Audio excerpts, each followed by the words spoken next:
This is our tracking algorithm. At the moment it's about 70 centimeters away, and this is when it starts hitting its point of where the accuracy sort of decreases. That's why the values at the moment aren't so good.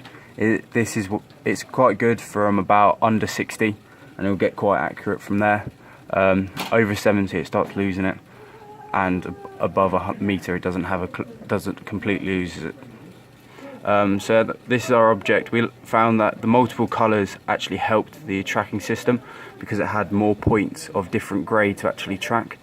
As you can see in here, you can see it a lot better, and there's more places to track, so it actually ended up wandering less, so we got better results.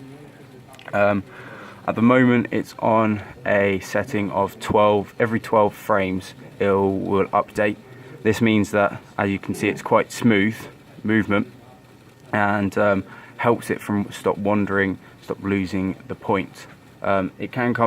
It's really good.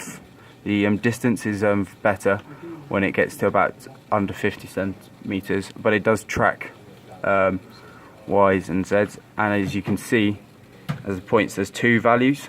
One's for the horizontal and one's for the vertical. The horizontal is taking into account the Y part. This is less accurate than its counterpart vertical, but when you did do vertical, the Y would affect the results. As you can see, it's tracking quite well if you want to move it in a bit more. So it does verge, as you can see, as it's moving in, it verges quite nicely, and it does get closer, and it gets quite to about 10 centimeters.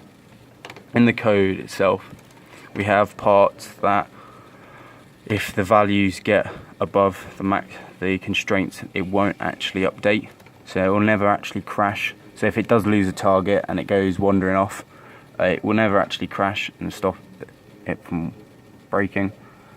This is the distance. It takes an average of, it calculates both the right side and the left side distance from the target, and then makes an average out of these two. Makes it more reliable and does make better values.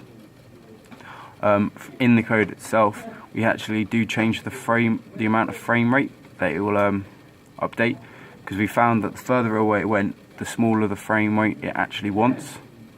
So 12 we found was the best for under about 80 centimeters, but when it hits the 80 centimeters, normally says about over 100. So that's why that's there. And then the 10 makes it better, so it tracks a little bit further.